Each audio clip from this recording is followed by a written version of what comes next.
आप सबको बता दूं कि आप लोगों ने मैंने मार्च का पेपर जब करवा रहा था आज 2014 को, तो उसमें लगभग अगर मैं आपसे बात करूं तो 70 मान के चलिए 70% क्वेश्चन मैंने देखे फैक्ट से, है ना। मार्च 2023 की बात कर रहा हूं मैं, मार्च 2023 की। लेकिन जब हम लोग जून का पेपर सॉल्व कर रहे थे और दिसंबर का पेपर सॉल्व कर रहे थे, इन दोनों पेपरों में हम लोगों ने लगभग 70% जो क्वेश्चन देखे वो कॉन्सेप्चुअल बेस्ड थे, है ना। ठीक है। लेकिन ये बात अब इस बार ये तय भी हो जाता है कि अगर मान लीजिए 2 बार आपका यहाँ पे आया है, अब तो आप समझ सकते हैं इस बात को लेकर कि इस बार हो सकता है फैक्ट से प्रश्न बनाया जाए, है ना। फैक्ट से हो सकता है ऐसा। अच्छा, दूसरी चीज मैं इसलिए कह रहा हूं क्योंकि यहाँ टाइपिंग हुआ है पेपर, ऑफलाइन पेपर है, और ऑफलाइन पेपर होने का मतलब ही होता है फैक्ट टोटली बेस्ड, है ना। टोटली बेस्ड फैक्ट पर, क्योंकि टाइप होता है। अगर मैं ही आप लोगों को बोलूंगा टाइप करने के लिए, है ना, तो आप लोग टाइप करेंगे, जाहिर सी बात है, वन लिनियर के रूप में। और जो भी एग्जामिनर क्वेश्चन पेपर बनाया भी होगा, उसको दिया, अगर आपने मुझे देंगे भाई क्वेश्चंस बनाने के लिए, तो मैं जाहिर सी बात है अगर ऑफलाइन पेपर कराओगे तो मैं कोशिश पूरी करूंगा कि फैक्ट निकालूं, है ना। अच्छा, इसका मतलब ये नहीं कि आप टोटली टोटली आप फैक्ट पर बेस्ड हो जाए, लेकिन ध्यान से सुनिएगा क्योंकि फैक्ट के चांसेस ज्यादा हैं इस बार 18 जून को, है ना। और दूसरी चीज ये है, जैसे मैंने आप लोगों को डीप में यूनिट नंबर 1, 2 और 8, अगर मैं यूनिट 8 की बात करूं, यूनिट 9 की बात करूं, यूनिट 10 की बात करूं और यूनिट 1 और यूनिट 2, इसके बारे में पूरी डिटेल इंफॉर्मेशन दी है मैंने आप लोगों को। पूरी डिटेल इंफॉर्मेशन है इसके अंतर्गत, है ना। प्ले लिस्ट में आप जाएंगे तो। लेकिन अगर मैं बात करता हूँ unit number 2, unit number 3, unit number 4 और यूनिट नंबर 5, ये 2 वाला भी गया था, लगभग डिटेल में ही था, ये भी डिटेल में था, उसी दौरान ये पेपर आ गया था 2 में। 3, 4, 5, है ना। यूनिट 6, यूनिट 7, ये यूनिट जो है मैं आपको इसमें मेन पॉइंट को बता रहा हूँ। मेन पॉइंट का मतलब ये है कि जो मुझे लग रहा है कि परीक्षा में ये सवाल आता है, इससे प्रश्न बनाएगा, तो उसको मैं आप लोगों को पढ़ा रहा हूँ। यहाँ पे फैक्ट भी आप लोगों को दे रहा हूँ और कुछ अप्लाइड चीजें, कुछ कॉन्सेप्चुअल चीजें भी हम लोग जो है यहाँ पे समझ रहे हैं। साथ ही साथ मैं आप लोगों को जो क्वेश्चन पेपर इस समय करवा रहा हूँ, उस क्वेश्चन पेपर में जैसे कि मुझे नया कुछ लगता है, तो उस आधार पे मैं आप लोगों को वहां से फैक्ट प्लस जो कंसेप्चुअल पार्ट है उसका, उस पर भी मैं आप लोगों से जिक्र कर ले रहा हूं, साथ ही साथ क्वेश्चन के दौरान भी। अभी हम लोग 8:30 बजे से जो डिस्कशन करने वाले हैं वो 1 अक्टूबर 2022 के समाज कार्य का प्रश्न पत्र है, उस पर हम लोग डिस्कस करेंगे। ठीक है, तो शुरुआत करते हैं बेसिकली। सर सर जी, गुड इवनिंग। क्या सर मेरा है, एक क्वेश्चन था। बोलो। सर वो आपकी जो बुक आने वाली थी वो बुक आ गई DSSC वालों के लिए? नहीं, अभी वो बुक नहीं आई है। सोशोलॉजी वाली? नहीं नहीं, वो फैक्ट पर सर है, पेपर साथ हो ही साथ जाएगा 18 जून क्वेश्चंस। का, लगता है बुक नहीं आएगी सर। हाँ, मुझे भी पूरी पॉसिबिलिटी है, हमने भी उसको अब उम्मीद भी छोड़ दिया है। लेकिन हाँ, ये है कि जैसे 2004 से लेकर 2011 तक की मनीषा ने भेजा है ग्रुप में, अब 2011 से लेकर 2000 दिसंबर 23 तक के क्वेश्चन पेपर आज मैं आप लोगों को टेलीग्राम पर प्रोवाइड करा दूंगा। कुछ बच्चे कह रहे हैं कि टेलीग्राम का लिंक मुझे दे दीजिए, मुझे पर्सनली मैसेज किया है उन लोगों ने। तो उन बच्चों से मैं बता दूं कि आप अपने ही ग्रुप में जाइए और वहां पर आप देखिए, मैंने टेलीग्राम का लिंक डाला है ना।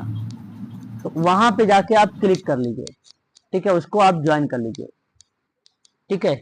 जी और सर। दूसरी बात यह है कि कुछ बच्चों को पर्सनली मैंने भेजा है, उसको भी देख ले। लेकिन हाँ, ये नहीं कि मैंने अब पीडीएफ नहीं भेजूंगा, पीडीएफ आज भेजूंगा, कुछ और पीडीएफ भेजूंगा और अलग टॉपिक का रहेगा। आपको जो सर टॉपिक हमें भेजेंगे बता उससे दीजिए वो टेलीग्राम लिंक सर। रिपोर्ट नहीं सर कोई मिलेगी। दूसरा लिंक है वो यूजीसी के अगर आप बच्चे हैं तो यूजीसी के ग्रुप में जाइएगा तो यूजीसी का लिंक मिलेगा। डीएसएसबी के अगर आप स्टूडेंट हैं तो डीएसएसबी में यूजीसी नेट का ग्रुप का लिंक नहीं मिलेगा, उसमें डीएसएसबी का मिलेगा, उसमें डीएसएसबी का मिलेगा लिंक, है ना। मैं नेट के स्टूडेंट को बता रहा हूँ, है ना। तो इसलिए आप ग्रुप को अगर ज्वाइन करना है तो ज्वाइन वहां पे कर लीजिए, क्योंकि मैं आप लोगों को जो है आज कुछ इंपॉर्टेंट कुछ अलग पीडीएफ भेजूंगा जो बेसिकली अदर टॉपिकों से अलग हटके रहेगा और इम्पोर्टेंट भी रहेगा, है ना। मैंने अदर करके अपने गूगल ड्राइव में सेव कर रखा है। सर। सर हमने अच्छा, हमने वो यूजीसी नेट वाला फॉर्म फिल किया है, इसीलिए मैं पूछ रही हूँ सर वो टेलीग्राम। यूजीसी वाला फॉर्म फिल किया है आपने, डीएसएसबी के स्टूडेंट? यस अच्छा अच्छा, चलो कोई यस नहीं, सर। आप मैसेज करिएगा मुझे टेलीग्राम पर डाल के अपना नाम, ठीक है। एक बार मैसेज करिएगा टेलीग्राम पर, मैं वहां पर भी आपको शेयर कर दूंगा कुछ, ठीक है, देख लीजिएगा। तो ये चीजें आप लोगों को जो है, कर दीजिएगा। हाँ बिल्कुल, जो बच्चे अगर यूजीसी का फॉर्म भर रखे हैं उनको एक बार मैं कह देता हूँ कि मुझे पर्सनली मैसेज कर देंगे, मैं कुछ उनको लिंक वगैरह पीडीएफ वगैरह भेज दूंगा जो इम्पोर्टेंट रहेगा, ठीक है, देख लेंगे। अब सुनिए, सर बात वो तो मेरे पास मेरे ये पूरी व्हाट्सएप होने दो। नंबर है, मैंने एक बार आपको मैसेज। अरे भाई मैंने बोल तो दिया है, कर दीजिएगा मैसेज। जी आप यूजीसी नेट डाल के करेंगे तो मैं समझ पाऊंगा कि यूजीसी नेट का स्टूडेंट है ना। नेट डाल के करिए, ठीक है। अच्छा, उसके बाद अगर मैं बात करता हूँ आप लोगों से, नजदीक है एग्जाम आपका। आज अगर मैं बात करूं तो तारीख है आप सबकी 20 मई। मान के चलिए कुल टोटल बचे हैं आपके पास 28 दिन, ठीक है, 28 दिन है। और 28 दिन में मैं आपकी क्लास लगभग 25 डेज क्लासेस लूंगा। इसी में मुझे यूनिट आपका 5th 6 और 7 भी कवर कराना है। 5th तो लगभग आज और कल में समाप्त हो जाएगा, है ना। उसके बाद बचेगा 2 यूनिट और ये 2 यूनिट भी समाप्त कर दूंगा। लेकिन इसके साथ साथ मैंने आप लोगों को यूजीसी के ग्रुप में ही लिंक समाजकारी का, वो भी देखो अनलिस्टेड प्लेलिस्ट है। हालांकि सोशल वर्क का जो सिलेबस है वही है, क्योंकि सिलेबस पैटर्न बदला नहीं है, टॉपिक वही है, तो वो रिकॉर्डेड क्लासेस है ना, वो रिकॉर्डेड क्लासेस है। तो वहां से भी जाके आप उसके डीप में नॉलेज, जैसे वहां पे डीप में आप लिखा होगा समाज कार्य 6, समाज कार्य 7, समाज कार्य 8, ऐसे लिखा होगा। जहां यूजीसी ने रोमन अंक में लिखा होगा वो 2024 का है, जो रोमन अंक का है। जो हिंदी में समाज कार्य लिखा होगा वो बेसिकली 2023 दिसंबर का है, ठीक है। तो ये मैंने आइडेंटिफिकेशन बता दिया कि आप आइडेंटिफाई कर सकते हो। उन सिलेबस परिवर्तन नहीं हुआ है कि अलग अलग टॉपिक है, टॉपिक वही है, परिभाषा वही है, चीजें वही है, ठीक है। तो इसका मतलब है कि वो बेनिफिट है। तो आप चाहो तो वहां से भी जाके डीप में भी देख सकते हो। और इस समय 28 दिन है। अब आपको करना क्या है, जो टॉपिक आपको कंफ्यूज करता है, सिराज सभी बच्चों से मैं बता रहा हूं, उस टॉपिक को छेड़िए मत, ठीक है। पार्ट मैं एक ही बात कर रहा हूं, पार्ट एक ही बात कर रहा हूं, पेपर एक ही, यानी पेपर फर्स्ट की, उसे छेड़ना नहीं है 28 डेज में, है ना। दिमाग की दही नहीं करना आपने, सिंपल सी बात है। जो चीजें आपको आ रही हैं उससे रिकॉल करिए। समय आ गया, वो जो मैंने आप लोगों को शॉर्ट नोट्स बनवाए हैं, अब पर डे आप 1 आवर या 30 मिनट आप सभी लोग उस नोट्स के पेज को पलटे और देखें और उसको थोड़ा सा स्टडी करने या रिमेंबर याद करने की कोशिश करें। जहां आप छोड़ रहे हैं उस पेपर को आप फोल्ड कर दीजिए, ताकि अगले दिन से आप सभी लोग 30 मिनट बाद उस शॉर्ट नोट्स को रिवीजन कर सकें, है ना। समाज कार्य में बहुत सारी किताबें हैं, बहुत सारे अधिनियम वगैरह भी हैं। तो जो अब ये कंफ्यूज करेंगे, समाज कार्य की किताबें आपको कंफ्यूज कर सकती है, आपको कंफ्यूज कर सकता है अधिनियम, आपको कंफ्यूज कर सकता है समाज कार्य के कुछ विद्वान जो बेसिकली अपनी बातों को लेकर या अपनी अवधारणाओं को लेकर आते हैं, जिसमें कई विद्वानों के नाम जिक्र होते हैं। ये कंफ्यूज कर सकते हैं आपके परीक्षा के दौरान में। अब ये यही तरीका है जब आप नोट्स को देखें तो उसको वहीं स्पष्टीकरण कर लीजिए। देखो एक टीचर केवल मैं आपको नोट्स के साथ साथ आपके कॉन्सेप्ट को क्लियर कर सकता हूं, मैं आपको मार्गदर्शन दे सकता हूं। यह स्टडी तो आप ही करना होता है, पढ़ना आप ही को होता है। इसलिए पेपर सेकंड को एक प्रकार से अगर मैं बात करूं तो आप उसे हल्के में मत लीजिएगा कि सोशल वर्क है। बहुत बच्चे लेते हैं ना कि भाई चलो पेपर सेकंड जो है सोशल वर्क है, हल्के में, क्योंकि नेट में भी मदद अगर करेगा तो सोशल वर्क करेगा, जीआरएफ में मदद करेगा तो भी सोशल वर्क करेगा, पीएचडी के लिए अगर आपको एनरोल होना है तो भी वहां पे आपको मदद करेगा, तो सोशल वर्क ही मदद करेगा, अदर पेपर फर्स्ट नहीं करेगा। रिजल्ट बेसिकली 3 कैटेगरीज में है, तो आप मान सकते हो कि कट ऑफ भी नेट जीआरएफ के लिए हाई हो सकता है, हाई हो सकता है। क्वेश्चन पेपर जब सॉल्व करें आप लोग तो अपने मन से करें और ये कोशिश करें समझने का कि ये ऑप्शन हुआ कैसे सही। जब तक आपको संतावना ना मिल जाए कि ये ऑप्शन बी ही सत्य है, तब तक आप आगे बढ़े ना, है ना। उसको क्लियर कर लीजिए कि ये ऑप्शन बी ही करेक्ट है, तो आपको कंफ्यूजन नहीं बनेगा। परीक्षा में जब मिलेगा तो आप आसानी से कर सकते हैं। जैसे मैंने कहा, सामाजिक विनिमय का सिद्धांत किसने दिया? कौन बच्चा मुझे बताएगा?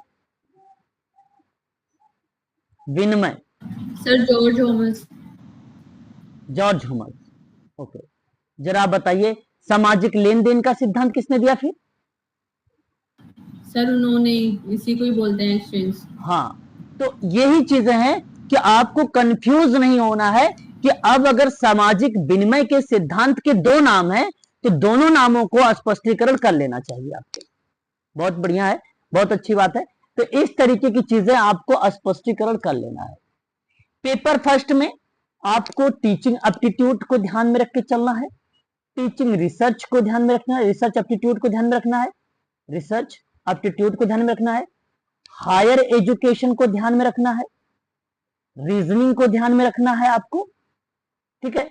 ये मैं आप लोगों को जो बता रहा हूं, ये पेपर फर्स्ट के कुछ कॉन्सेप्ट बता रहा हूं जो आपको पढ़ने चाहिए इनके बारे में, ठीक है। आपको कम्युनिकेशन को ध्यान में रखना होगा पेपर फर्स्ट में, आईसीटी को आपको ध्यान में रखना होगा, थोड़ा सा बाइनरी वगैरह आता है कंप्यूटर को लेकर, ये ध्यान में रखना होगा, इन्वायरमेंट को लेकर। अगर इतनी पकड़ आपकी पेपर फर्स्ट में है तो ये मैं गारंटी के साथ कह सकता हूं कि 30 से 35 के बीच में नंबर आपके आने तय हैं। डीआई अगर आपको कंफ्यूज करता है, कुछ स्टूडेंट हैं जो मैथ को लेकर बड़े परेशान रहते हैं, परेशान होने की जरूरत नहीं है। डीआई, यदि आप जानते हो कि डीआई जब लंबा समय लेता है, यूजीसी नेट का पेपर उठा के देखेंगे, डीआई का क्वेश्चन ही इतना लंबे लंबे आते हैं, टाइम वेस्ट करता है, तो मेरा कहने का मतलब है फिर डीआई में क्यों वेस्ट टाइम करना। 5 क्वेश्चन रहेंगे, मार दो तुक्का, श्री रामचंद्र जी का नाम लो, लगा दो तुक्का, ठीक है। टाइम वेस्ट मत करो।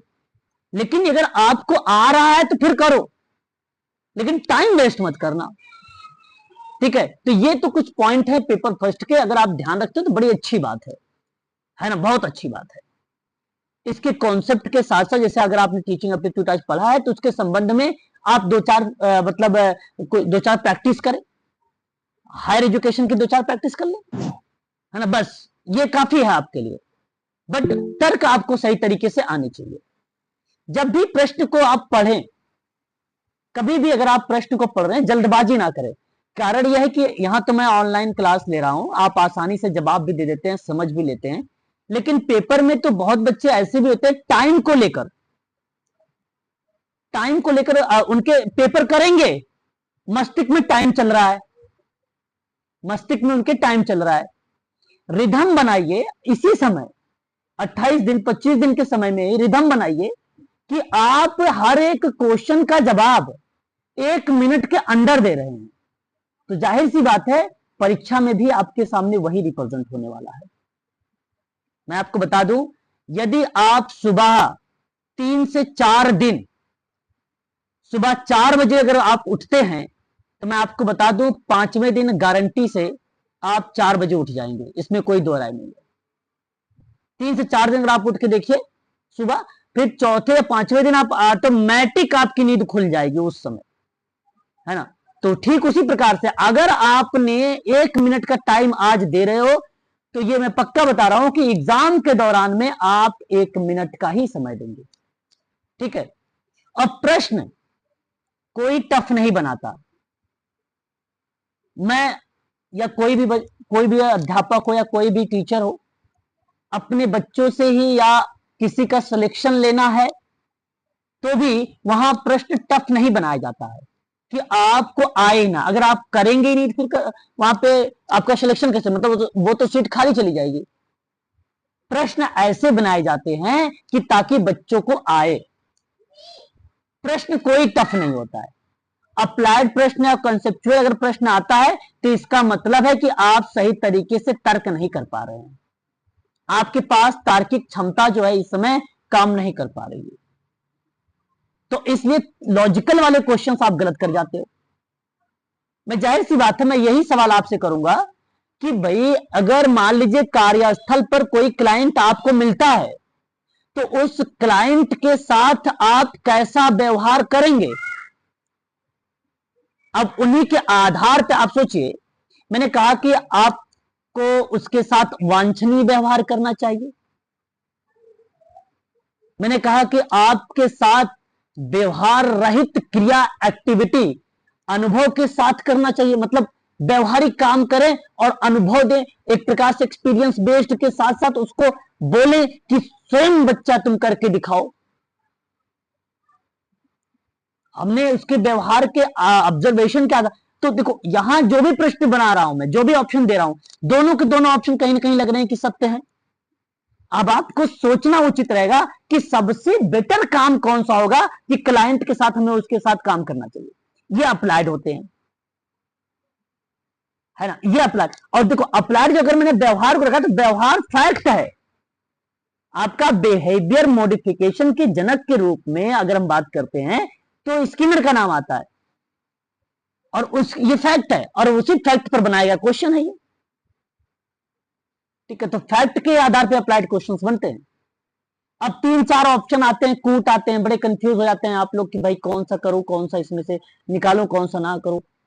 बात यह है कि इनमें आपको जब भी एक अगर पॉइंट को आप पढ़ रहे हैं तो उस पॉइंट के बाद प्रश्न को पढ़ो ना। क्या ये प्रश्न के साथ ये पॉइंट या जा रहा है कि नहीं जा रहा। अगर जा रहा तो फिर ठीक है, नहीं जा रहा तो हटा दो ना, उसको क्या दिक्कत है।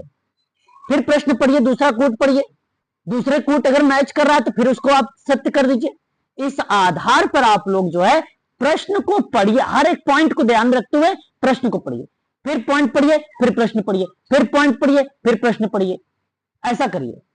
अब आप सोचेंगे टाइम, सबसे बड़ी चीज है टाइम। एक ही सोल्यूशन है टाइम का, प्रैक्टिस अगर आप कर रहे हैं तो एक क्वेश्चन पर 1 मिनट दें, लास्ट में मैच करें। आप लास्ट में मैच करें, कोशिश करें आप सभी बच्चे टाइम से पहले करने की। एक बार प्रश्न पढ़े और तुरंत जवाब दें और फिर उसके बाद जो प्रश्न आपने गलत किया उस प्रश्न को आप ऐसे ही छोड़ना दीजिए, उस प्रश्न पर आप फिर से विचार करिए कि यह ऑप्शन सत्य कैसे हुआ। यह करिए, ऐसा काम करिए 25 डेज, पक्का बता रहा हूं नेट क्या जेआरएफ निकलेगा, है ना, जेआरएफ जाएगा, अच्छे नंबर आएंगे आप सबको। और ये काम करिए। चलिए आगे बढ़ते हैं टॉपिक पर अपने। बाकी पेपर कोई टफ नहीं होता, सारे इजी पेपर होते हैं। रिसर्च में मेरी आवाज स्पष्ट है, एक बार क्लियर करेंगे तो मैं आगे बढ़ूंगा। ओके। प्रतिदर्श को ही न्यायदर्श कहते हैं, निदर्शन कहते हैं, जैसा कि आप सबको पता है। बहुत इंपॉर्टेंट पॉइंट है। अभी मैं थोड़ा सा प्रश्न भी करूंगा, आप लोगों को कंफ्यूज भी करूंगा। इसमें बात को बड़े ध्यान सुनिएगा आप सभी लोग, बहुत इंपॉर्टेंट टॉपिक ले रहा हूं, 2-4 प्रश्न भी करूंगा इससे। अब सुनिए, कोई भी अगर आप शोध कर रहे हैं, किसी भी शोध की प्रक्रिया में न्यायदर्श करना अच्छी बात नहीं होती है, सैंपलिंग करना अच्छी बात नहीं होती है। अब ये बात देखिए अच्छी बात नहीं है। कारण क्या है, यहां पे विश्वसनीयता घट जाएगी। अब ये कीवर्ड था, विश्वसनीयता घट जाएगी अगर आप ऐसा करते हैं तो तो ये प्रश्न आपके ऑप्शन में आते हैं। यदि न्याय दर्श करना अच्छी बात नहीं है, इसका मतलब है कि आप शोध में न्याय दर्श करते हैं, तो आपके लिए 110% यहां पर क्या बन जाएगी, मजबूरी बन जाएगी। क्या बन जाएगी, मजबूरी। कारण ये कि भाई काम करना है आपको, उन व्यक्तियों को समाज की मुख्य धारा से जोड़ना है आपको, यानी विश्वसनीयता जो होती है वो घट जाती है। न्यायादर्श चुनने में विश्वसनीयता कम हो जाती है। न्यायादर्श चुनने में क्या, विश्वसनीयता कम हो जाती है, कम हो जाती है। क्यों बताओ वंदना, सही बात है, बताओ।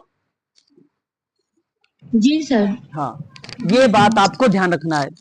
अब एक चीज देखो, मैंने आप सबसे पहले भी बता रखा है, सपोज मैंने कहा कि कोई समस्या है ना, आपने समस्या में क्या चीजें रिप्रेजेंट किया। मान लीजिए समस्या ना कह के आप टॉपिक कह लीजिए, ठीक है, कोई टॉपिक है, और टॉपिक यह है कि दिल्ली के छात्रों का व्यावसायिक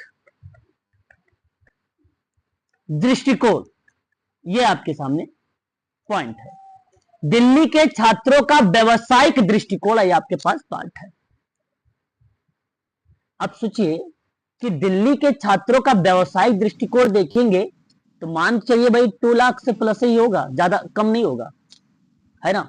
अब सोचो, आप एक बार यहां पर विचार करिए, क्या आपके लिए ये उचित रहेगा कि 2 लाख लोगों पर आप पॉसिबिलिटी बनती है सिराज कि आप रिसर्च कर दो? पॉसिबिलिटी नहीं बनती, नहीं सर। सिंपल बात है। तो जब हम 2 लाख पे नहीं कर सकते तो मुझे कुछ तो सैंपल लेना पड़ेगा। मैंने 2 लाख में से 1000 ले सकता हूं, 100 यानी 100 लोगों को ले सकता हूं। अब सवाल बनता है कि आपने जो न्यायदर्श में ये 100 लोगों को चुना है, ये है क्या? तो ये इकाई है, ये न्यायदर्श है, ये बेस्ट है, बहुत इंपॉर्टेंट शब्द है ये बेस्ट, यूजीसी नेट का फेमस शब्द है। जितने भी असिस्टेंट प्रोफेसर हैं ये बेस्ट का शब्द का प्रयोग करते हैं, आप भी जब बनेंगे ना यही शब्द प्रयोग करेंगे, ठीक है। बेस्ट सैंपल इसको बोलते हैं, इसको सैंपल बोलते हैं। लेकिन अगर ये जो 2 लाख लोग हैं फिर इनको क्या बोलते हैं? जनसंख्या समग्र जनसंख्या। हाँ, यूजीसी के नेट के आधार पे आपने जो बोला अभी, पॉपुलेशन के आधार पे समष्टि शब्द बोलते हैं, है ना। ये चीजें आपको हाँ समझते, ठीक है। ये बात आपको ध्यान रखनी होगी यहां पर, ठीक है। इसके अंतर्गत अब देखो, यहां जो जनसंख्या है, अब ये नहीं कि रिसर्च आपकी जनसंख्या पर ही होगी 110% है, ऐसा नहीं है। हम रिसर्च जरूरी नहीं है कि जनसंख्या पे करें, हम हो सकता है भाई साहित्य पे भी तो कर सकते हैं, किताबों वगैरह पे कर सकते हैं रिसर्च भाई, जी सर, है ना। कोई किताबें में कर सकते हैं, योजना में कर सकते हैं, बिल्कुल योजना में भी कर सकते हो, बिल्कुल सही जवाब। उपकरणों में भी कर सकते हैं, सर मेरी आईडीसी है ना। क्या कर सकते हैं, उपकरण में भी कर सकते हैं, इसमें हम रिसर्च कर सकते हैं। तो बेसिकली अगर मैं आपसे बात करूं चयन की प्रक्रिया को, जैसे चयन कर रहे हैं आप, चयन सिलेक्शन इंपॉर्टेंट पॉइंट, चयन की प्रक्रिया को जो चयन किया है इनमें से, ये तो मान लो लाखों में होंगे, हजारों में होंगे, तो चयन की प्रक्रिया क्या हुई? चयन की प्रक्रिया को क्या कहा आपने? न्यायदर्श बोला। चयन की प्रक्रिया को न्यायदर्श कहते हैं, हाँ समष्टि कहते हैं, बिल्कुल सही जवाब, है ना। अच्छा एक सवाल बताइए, अगर मैं आपसे कहूं यहां पे कि शोध में समष्टि से प्राप्त क्या होता है? जनसंख्या समष्टि से क्या प्राप्त होता है? शाबाश शाबाश, पैरामीटर प्राप्त होता है। तो आप बताओ, अगर समष्टि से पैरामीटर हो गया तो व्यष्टि से क्या होगा? सांख्यिकी। जनसांख्यिकी ना कह के सांख्यिकी कहें तो बेटर रहेगा, सांख्यिकी कहें तो बेटर रहेगा, है ना। अच्छा, अब आपसे कोई पूछ ले पैरामीटर सर कहते किसे? समष्टि तो एक ही बात है ना? सॉरी, समष्टि और व्यष्टि तो एक ही बात होती है ना? नहीं नहीं नहीं नहीं नहीं, समष्टि टोटल पॉपुलेशन होता है ये। और व्यष्टि किसी इकाई है। हाँ, व्यष्टि जो होता है ये समष्टि से निकाला हुआ कुछ लोग हैं, यूनिट है ये इकाई है, ओके सर। है ना। पैरामीटर किसे कहते हैं? आपको पता होना चाहिए पैरामीटर के बारे में। एक ऐसा स्वतंत्र वेरिएबल होता है ये पैरामीटर, जिनके पदों में किसी समीकरण के वेरिएबल को व्यक्त किया जा सके, और इसी पैरामीटर की जगह यूजीसी यूज कर सकता है हिंदी में प्राचल शब्द। क्या यूज कर सकता है? प्राचल शब्द। ठीक है, तो अगर मैंने कहा कि भाई आपके पास मान लो आप किसी विद्यालय में गए और क्लास 6 में गए। अब क्लास 6 में बेसिकली क्या है, सर्टेन बच्चे होंगे, मान लिए सेक्शन होता है। अगर आप पढ़ाते होंगे या आपके घर के कोई बच्चा पढ़ता भी होगा, उस बच्चे से पूछना आपकी क्लास में कितने बच्चे बैठते हैं, तो सर्टेन या आपसे बोलेगा 35 स्टूडेंट होते हैं, या 40 बताएगा, या तो 25 या 20, ऐसी समथिंग नंबर वो स्टूडेंट जो है आपको बताएगा। और आपने इस तरीके से देखा है। तो अब आप देखिए, रिसर्च कर रहे हो, गए क्लास 6 में। अब आप सोचो कि क्लास 6 में जाएंगे तो क्या 35 बच्चों में भी सैंपल निकालोगे? फिर इसमें सैंपल निकालने की जरूरत नहीं है। तो ये जो आप 35 बच्चे या 40 बच्चे या 25 या 20 बच्चों को ले रहे हैं आप, इस पर आपने, इस जनसंख्या पे आपने क्या किया? आपने किया रिसर्च, और इस रिसर्च से निकला क्या? निष्कर्ष ज्ञान। और इसी निष्कर्ष ज्ञान को क्या बोलेंगे हम लोग? प्राचल, यानी पैरामीटर। पैरामीटर। अब अगर मैं कहता 800 बच्चे थे, अब 800 में आपको निकालना पड़ेगा 40 बच्चे, और 40 बच्चे जो निकाला आपने, इसे कहेंगे समष्टि, व्यष्टि, इकाई, प्रतिदर्श, न्यायदर्श, प्रतिचयन, सैंपल। और इन पर करोगे आप रिसर्च, इन पर आप करोगे रिसर्च 40 पर। अब ये रिसर्च वॉइस ब्रेक हो रही है। ओके, नहीं आवाज तो ब्रेक नहीं होनी चाहिए, अभी ब्रेक नहीं हो रही मेरे यहाँ, है ना? नहीं हो रही सर, आवाज सही आ रही है। हाँ, ब्रेक मेरे यहाँ नहीं हो रही, प्लीज बार लिफ्ट कर जाइए। और इसी रिसर्च में निष्कर्ष ज्ञान प्राप्त करते हैं, तो इसे हम लोग क्या कहते हैं? सांख्यिकी कहते हैं। ठीक है, यही जब सांख्यिकी कहते हैं तो इसका मतलब है कि एक प्रकार से बन गया आपका व्यष्टि संगत बन गया। ठीक है, ये बात आपको ध्यान रखना। अच्छा, एक चीज इंपॉर्टेंट बात भी, अभी भी कोई ऐसा स्टूडेंट है जो रील वगैरह देखता हो? कोई स्टूडेंट है? निकाल के टाइम देख ही लेते होंगे भाई, स्टेटस देख लेते होंगे, रील वगैरह देख लेते होंगे। जी सर, देखते हैं सर, हाँ। देखते हैं।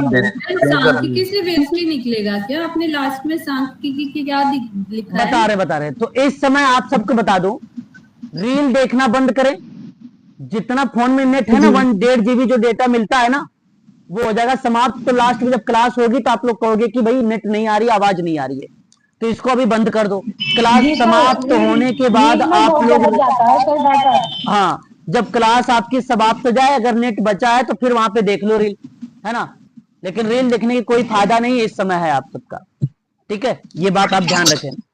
कोई बच्चा कह रहा था, क्या बता रहे थे? बताओ बच्चा, क्या कह रहे थे आप? सर, आपने रिसर्च के बाद ये 800 का फिर सैंपल लिया, तो सैंपल को ही हम व्यष्टि बोलेंगे ना सर? हाँ तो हाँ। आपने फिर उसके बाद रिसर्च निष्कर्ष निकाला और सांख्यिकी, तो उस निष्कर्ष से मैम ज्ञान प्राप्त होगा।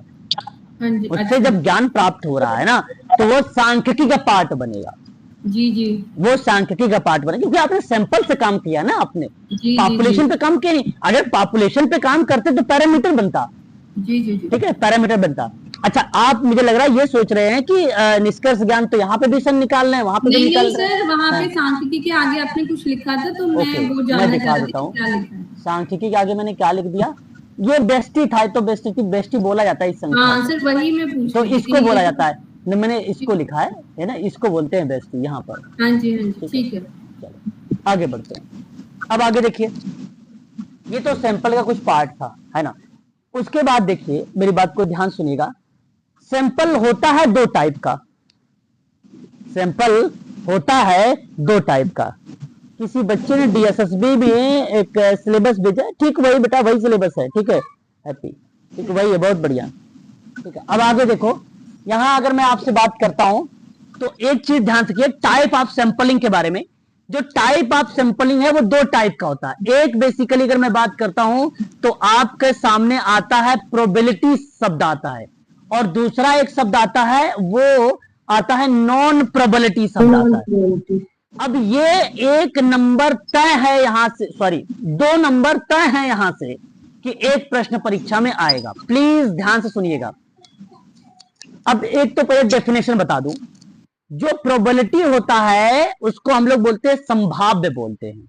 जब हिंदी आपको टफ लगे तो आपको करना क्या होगा, वहां एग्जाम में ऑफलाइन में पेपर पेज पलटिएगा, हिंदी भी रहेगा, इंग्लिश भी रहेगा, आप वहां से जाके इंग्लिश को देख लीजिएगा। जहां विधि का प्रयोग करोगे आप, जहां आप विधि का प्रयोग करोगे, देखो यूजीसी नेट विधि की जगह जानते हो क्या शब्द लिखता है, वो चालाक है यूजीसी वाले भाई। ये उसका पेपर है असिस्टेंट प्रोफेसर का, तो जाहिर सी बात है थोड़ा सा टर्म टफ यूज करेंगे, और वो यूज करते हैं रैंडम, यानी यादृच्छिक यूज करते हैं। और इसी रैंडम में अगर मैं बात करता हूं तो एक टॉस विधि होती है, एक लॉटरी विधि होती है, एक टिकट प्रणाली विधि होती है, एक फिश बॉल ड्रा होता है, एक आपका वर्णमाला होता है, एक आपका पासा विधि होती है, एक आपकी ग्रिड प्रणाली होती है। ये प्रणाली, ये मेथड, जिस तरीके के शब्द ये यूज हो रहे हैं, lottery, toss, ticket, fish ball draw, वर्णमाला, पासा, ग्रिड, ये सभी क्रिया जो है ये प्रोबेबिलिटी का पार्ट है। ये सभी प्रोबेबिलिटी का पार्ट है। जहां आप यादृच्छिक का प्रयोग करें वहां आपको तुरंत समझ जाना है प्रोबेबिलिटी है। एक होता है नॉन प्रोबेबिलिटी। भाई नॉन प्रोबेबिलिटी में किस चीज का प्रयोग करोगे सिराज? अपनी मनमर्जी का, आप यादृच्छिक का प्रयोग ना करके किस चीज का वर्ड यूज करेंगे बताइए प्लीज। सर अपने मनमर्जी का सर। हाँ, जो अपने मनमर्जी का। जब कोई काम आप अपने मनमर्जी से करते हैं तो वो बेसिकली असब, मनमर्जी का मतलब जानते हैं क्या होता है? भेदभाव होता है, भेदभाव होता है। आप अपने मनमर्जी चला रहे हो, जब सब कुछ हो रहा भाई कि भाई हम यही विद्यालय लेंगे, यही इसी पे रिसर्च करेंगे, इसी पे डेटा मिल गया है तो इसी पे कार्य करेंगे, यानी मनमर्जी का काम कर रहे हैं अपने आप। तो उस कंडीशन में ये भेदभाव हो सकता है। भाई कोई व्यक्ति सुंदर दिख जाए, है ना, अरे तो सुंदर बहुत है भाई, लाओ इसी का काम पहले करते हैं। आजकल मैं आपको बता दूं सिलेक्शन जो होता है ना वो सुंदरता पर ही है। 90% गूगल करके देख लो आप लोग, सुंदरता पे ही ज्यादातर सिलेक्शन हो रहा है। आधा चीज ये भी है ना, बेसिकली एबिलिटी नहीं। बड़ी बड़ी कंपनियां में ये सारी चीजें हो रही है ना, ये एक रीजन है। जो सर सुंदर नहीं है उसका तो सिलेक्शन होगा ही नहीं सर, फिर है भाई यही चीज है ना जो कि गलत है। डेटा बायस हो जाएगा ना सर। वही होता है, वही होता है, वही होता है। आप लोग बता दो, अगर आप लोगों में से 50 लोग गए, सुंदर आदमी को सर रख लोगे, फिर जब स्ट्राइक होगी तो हैंडल कैसे करेगा कंपनी में? वही बात भाई, ये तो अलग की बात, ये तो सर ये तो बात की बात है। ये बात उसको कलेक्टिव बार्गेनिंग करना ही नहीं आएगा, हैंडल कैसे करना है, बिल्कुल लॉ लगाना ही नहीं आएगा। मैं आपको कह रहा हूं सर, आपको बता दूं एक बात सिंपल सी, आप सभी लोगों को, आप सब लोग ध्यान से सुनिए।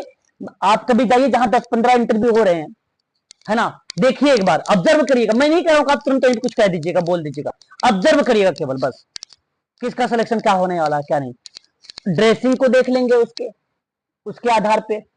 चलो ठीक है भाई, अगर मान लीजिए उसके पास इतने पैसे नहीं है, ना पहन पाए कोटाइल कपड़ा, ना पहन पाए वो भाई उसका कपड़ा रेमंड का, मतलब ब्रांड देखते हैं, कपड़े कौन से ब्रांड पहन का आया है, उसके आधार पर सिलेक्शन। मैंने देखा है अपने आंखों से, तब मैं आपको बता रहा हूं। तो इस तरीके की चीजें होती हैं, है ना। और जो कि सही बताओ, आपने अगर उसको कर भी लिया ना, एबिलिटी है नहीं, वो कर भी नहीं पाएगा काम। कितना दिन चलेगा भाई, चोर ज्यादा दिन थोड़ी चलता है, चोरी कितने दिन करेगा जी, पकड़ा जाएगा। पहले से ही फिक्स करके रखते हैं सब। बिल्कुल, ये भी है, आप देखो, आप 1 महीने से साल भर से काम कर रहे हैं किसी एनजीओ में, वैकेंसी निकली, आपने अप्लाई किया सोशल वर्क पे, पता है जो जो ऑलरेडी उसमें काम कर रहा था 1 साल से, अरे साहब मेरा कर देना, इस बार करवा देना, इसी में सर हो जाएगा, हो जाता है उसका, भले नंबर कम आए, यहां तक कि नंबर भी बढ़ा देते हैं चेक करने वाले जो होते हैं भाई, यहां तक सिलेक्शन होता है। क्या बताएं भाई, भ्रष्टाचार है, क्या कहा जाए। आगे बढ़ते हैं, चलो। जी सर, तो ये बेसिकली, करप्शन ज्यादा है सर।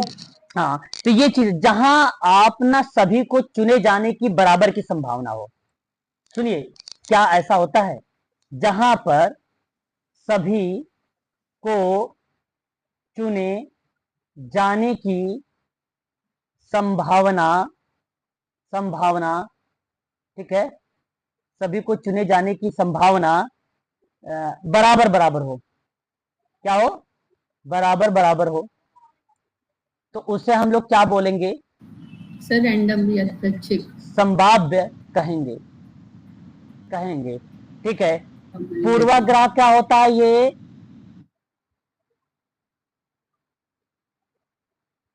रहित होता है, पूर्वाग्रह रहित होता है। लेकिन अगर मैं आपसे कहा कि जहां पर सभी को चुने जाने की संभावना बराबर बराबर ना हो, अपने मनमर्जी से पक्षपात होने की जो संभावना दर्शाती है, वो कौन सा टाइप बन जाता है सैंपल का, नॉन प्रोबेबिलिटी, गैर संभावना नजर। बिल्कुल बिल्कुल। अब देखिए जो रैंडम है, मैंने पहले भी आपको बता रखा है टॉस विधि वगैरह के बारे में। अच्छा सिंपल सी बात है, आपने टॉस किया, हेड आया भाई जी, तो आपने कहा कि भाई इसको चुन लिया, टेल आया तो भाई आपने उसको चुन लिया। मान लीजिए भाई क्लास में 10 बच्चे हैं, 10 बच्चों के लिए 5-5 बच्चों का ग्रुप बना दिया आपने। अब कौन से ग्रुप को चुनना है आपको, आपने हेड और टॉस कर दिया, हेड और टेल। यहाँ दोनों जो है समान रूप से चुने जाएंगे, है कि नहीं। अगर टेल आया तो भाई ये चुना गया, सपोज मान लीजिए इसने टेल बोला, तो इस आधार पर जाता है ना। दूसरी बात, अच्छा ये भी मत सोचिएगा कि आजकल ऐसा होता भी है भाई कि टॉस में भी ना एक ही साइड में दोनों हेड, अच्छा मैंने देखा नहीं आज तक यार ये वाला कि दोनों तरफ ही हेड होता है, किसी ने वो देखा तो है? शोले फिल्म में था। नहीं मूवी नहीं, रियल बताओ, रियल देखा किसी ने, मूवी वगैरह में तो हमने नहीं सर, रियल तो हमने भी नहीं देखा यार, है ना। लोग कहते भी ऐसा होता है, लेकिन दोनों साइड हेड होता है भाई, अगर चिपकाओगे भी तो पता चल जाएगा साफ शब्दों में, केवल एक वो है मर्जी कर अपवाद, दिया वो। हाँ एक अपवाद इसको मैं रख सकते हो। दूसरा एक होता है पासा विधि, एक होता है पासा विधि। देखिए अगर मैं आपसे ये बताऊं, इस पासा विधि में देखो एक डाइस होता है, ये क्या होता है, डाइस होता है। ये मान लीजिए 1 है, ये मान लीजिए 2 है, ये मान लीजिए 3 है, ये मान लीजिए 4 है, ये 5 है। हालांकि कुल टोटल डाइस में जो है एक प्रकार से यहाँ पर जो है हमने क्या किया कि पासे में केवल और केवल 6 अंक ही होते हैं, जैसा कि आप सबको मालूम है। अब मान के चलिए इस वाले ग्रुप में 6 लोग हैं, इस वाले ग्रुप में भी 6 लोग हैं, इस वाले ग्रुप में, मतलब इसमें 6 मैं रोमन अंक में लिखूंगा तब आप आसानी से आइडेंटिफाई कर पाएंगे। ये मान लीजिए 6 लोग हैं, ठीक है, 6 लोग हैं। तो अब आप सोचिए कि एक क्लास में अगर 100 बच्चे हैं और वहां पे अगर आपने 6 बच्चों का 6 बच्चों का आपने समूह बनाया, क्योंकि पासे यहां पर बेसिकली जो है अंक निर्धारित करेंगे। सपोज मान लीजिए आपके सामने अंक यहां पर जो प्रस्तुत हुआ है, जो अंक यहां पर पासे में जो प्रस्तुत हुआ, मान लीजिए ऊपर यहां पर 1 आ गया, 1। अब 1 आया, डाइस आपने फेंका, ऊपर 1 आया, तो ये 1 वाला ग्रुप जो है चुन लिया जाएगा। अगर मान लो यहाँ पे 2 आ जाते तो 2 वाले ग्रुप का आपने चुनाव कर लिया, जो इसमें 6 लोग हैं इनका आपने चुनाव कर लेते हैं, ठीक है। तो इसमें भी कोई भेदभाव नहीं होता है। लूडो खेले हो नहीं बताओ, लॉकडाउन में सभी लोग खेले होंगे, लॉकडाउन, हाँ लॉकडाउन में खूब चला है लूडो। उसके बाद एक बात करते हैं लॉटरी के बारे में। देखो जब सभी तथ्य और इकाई के नाम और कोड संख्या बेसिकली क्या होता है, एक पर्ची पर बेसिकली लिख दिया जाता है, और उसको इस पर्ची को बेसिकली लिखकर एक बेसिकली अगर मैं बात करूं तो एक डब्बे में क्या किया जाता है, इसको डाल दिया जाता है। पर्ची एक डब्बे में क्या किया जाता है। अच्छा, ये सामान्य रूप से होता है, ऐसा नहीं कि पर्ची जो है थोड़ा सा तिरछा आपने फोल्ड कर दिया, ठीक है, ऐसे नहीं, सामान्य रूप से फोल्ड करना होता है ताकि आपको कोई बच्चा इसका आइडेंटिफाई ना कर सके पर्ची को, ठीक है। इसमें पर्ची आपने क्या किया, डाल दिया, उसके बाद आपने हाथों से इसको हिला दिया।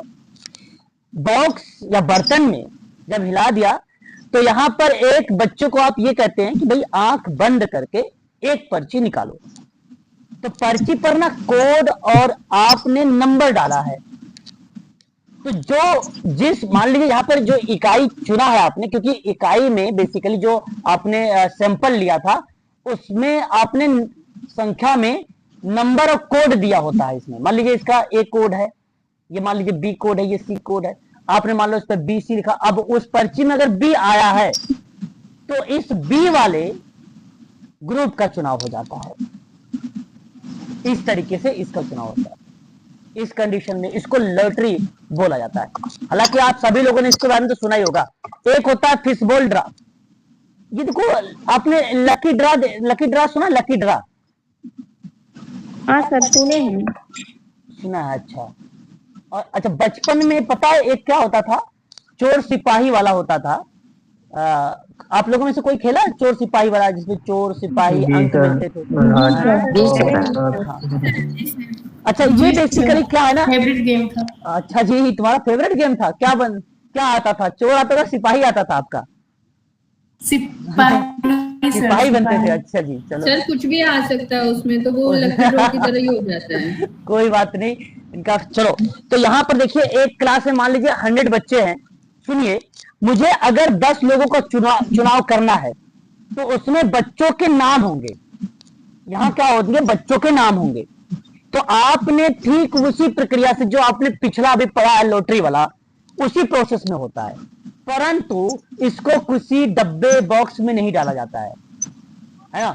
आपने हाथ में लिया और जिस तरीके से चोर सिपाही वाले नहीं करते थे हाथ, उसी तरीके से करके आपने जो है रखा और वो एक पर्ची का चुनाव कर लिया, उसमें नाम आ गया, नंबर आ गया, उसको आपने चुन लिया।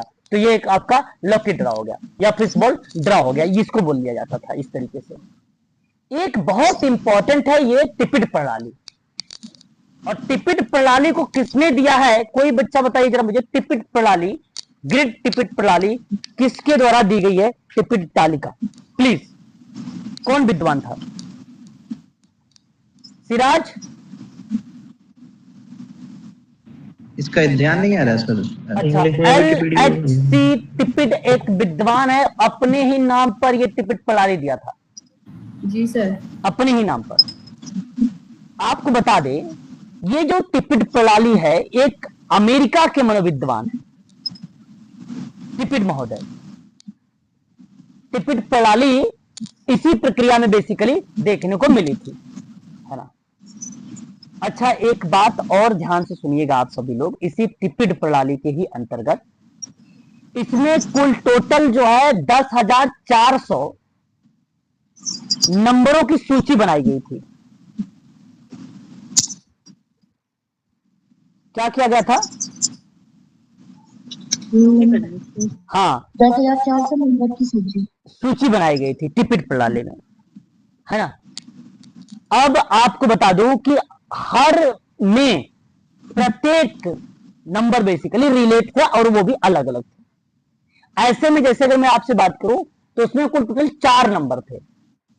परीक्षा में आता है कुल कितने अंक थे? 4 अंक थे। मैं 4 अंक लिखता हूं, 7979 3170, ठीक है, 5432 2952 3992। इसी तरीके से 4 अंक जो थे वो बेसिकली दर्शाए गए थे। अगर मैं आपसे बात करूं तो 10,400, यहां पे लिख देता हूं 10,400, ये टोटल थे। मैक्सिमम 4 अंकों की सबसे बड़ी संख्या क्या हो सकती है? Sir 4 time 9। 4 टाइम 9, 9,999, 9,999। तो आप सोचो, अगर इससे अगर 1 अंक बढ़ेगा तो 5 अंक का हो जाएगा, लेकिन इसने बोला कितने है, 4 अंक का ही, तो सबसे बड़ी संख्या यही थी 9,999। अब इन लोगों का जितना भी अंक था, मतलब अब इसमें करना क्या था, बच्चे की आंख पे पट्टी बांध दी जाती है और पट्टी बांधकर इस पे जो है उसको फिंगर जो है घुमाने के लिए बोला जाता है। और मान लीजिए बच्चे ने क्या किया, इस पर उसने क्या किया, सर्कल कर दिया बच्चे ने आंख बंद करके।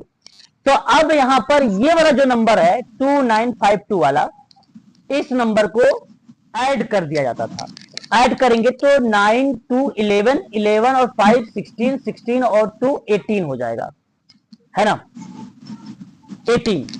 तो 18वें नंबर का बच्चा या ग्रुप वहां पे चुनाव उसका कर लिया जाएगा। या तो ग्रुप, देखो यहां पे ग्रुप भी बोल सकते हो, अगर बच्चा भी अगर है तो स्टूडेंट को भी बोल सकते हो, ऐसी कंडीशन पर इंडिविजुअल के रूप में। सपोज मान लीजिए उसने अगर यहां पे जो 9,999 लिखा है इस पर उसने हाथ रख दिया, तो इसको जब ऐड करोगे तो 36 आएगा। तो 36 नंबर का अगर स्टूडेंट है तो उसका चुनाव हो जाएगा, या तो अगर ग्रुप आपने बनाया है तो आप उस ग्रुप का आपने चुनाव कर लेंगे।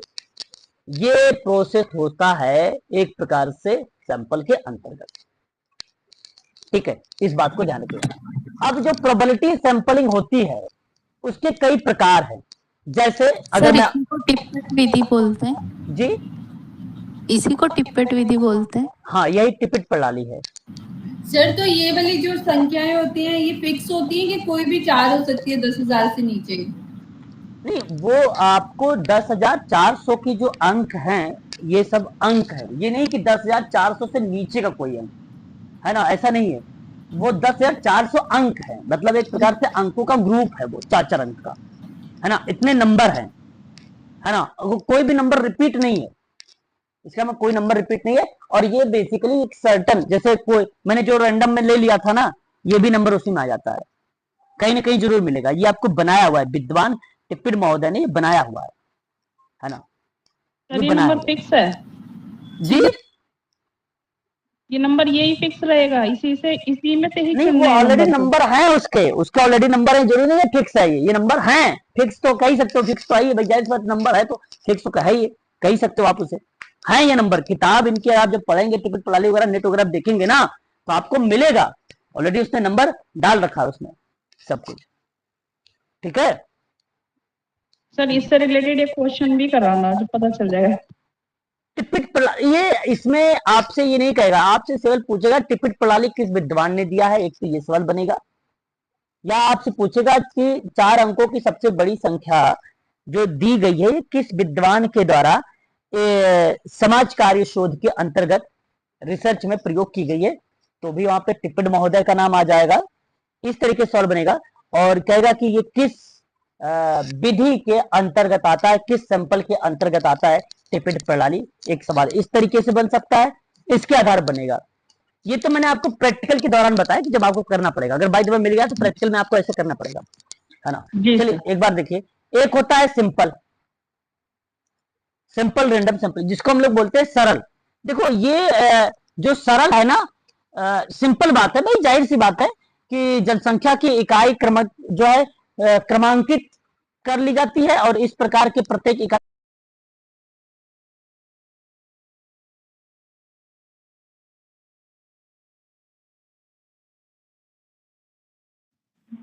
सर आपकी आवाज चली गई, आवाज नहीं आ रही।